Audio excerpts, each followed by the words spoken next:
bakit mo ako dalhin doon sa international body na hindi tayo membro? Kasi ito rin, what's the worst that they can... Hague. Malayo masyado yung Hague. Kaya doon ka nga dalahin eh. Hindi nga papayag ang Supreme Court dyan. Kaya nga. May mga abogado. They're actually bringing you to the Hague. Yun ang sinabi ni General Torre. That is kidnapping. That is kidnapping. Kidnapping. Kidnapping. Ang kaso dito, Sir, tawagan mo sila. Ano ba to? May variance kasi. Pero kung sasama ako sa iyo, huwag kang magtingin dyan. Sasama ako sa iyo. Yes, sir. Thank you, sir. Total, nandito naman tayo sa government facility. Yes. So, escape is not a problem. Impossible dream. Thank you, sir. Okay naman, apurado. Ang akin lang, I might not have the chance anymore to lecture on you na the serious implications nito. We have withdrawn and then you would allow me to be brought to a body of which we are no longer a member. Isa yan. Kaya sabihin mo din sa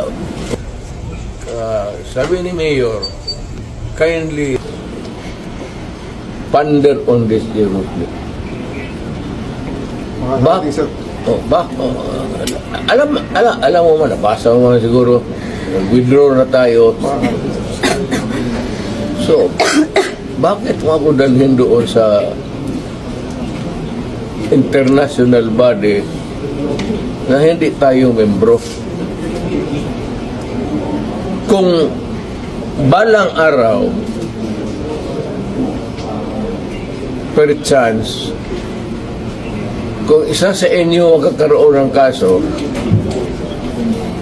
at joking ko yung mga politika to, alam mo naman politika ito.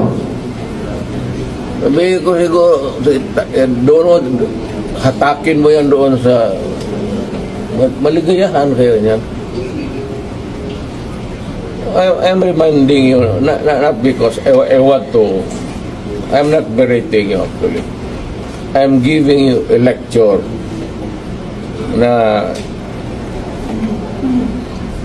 ponder on it seriously because magkakaroon ito ng implication. Una-una, I don't know about, but my family, lalo na si Vice President, if ikaw bukas mag-presidente yan, was-was tayong lahat dito. Or on a longer term, kung tatakbo yan, mananalo yan dahil nga sa ginawa ninyo tuloy yung ano.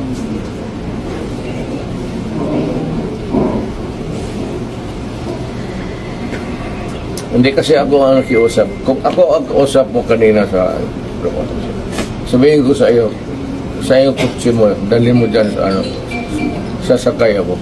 Yes, sir. Thank you, sir. And then, sir, may bus tayo, sir, sa labas. Kasama, sir, ang family mo, sir. Hindi ko na, wala na. Iwan ko na. You can have a choice of 3 other companions, sir, please. Wala. Abogado siguro. Yes, sir. Wala man kayong ano. Wala. What's the worst that, kasi ito rin, what's the worst that they can... Hague. Malayo masyado yung Hague. Kaya doon ka nga dalahin eh. Hindi nga papayag ang Supreme Court dyan. Kaya nga. May mga abogado. They're actually bringing you to the Hague. Yun ang sinabi ni General Torre. That is kidnapping. That is kidnapping. Kidnapping. Kidnapping. Could you just answer that, Mr. President, on the proper forum? Andito naman mga abogado niyo. Okay na siguro. Kaya nga, but isabihin mo yung ICC is out of the question. Yes. Dito tayo ano, prosecute niyo ako, i-detain mo ako, pakainin mo na ako, patulugin mo ako. You fight charges, the worst charges that you can imagine, do it. Yeah. But dito sa Pilipinas, hindi ako I do not recognize. So are you coming with us, sir? Oo, basta yan ang condition. Let's go.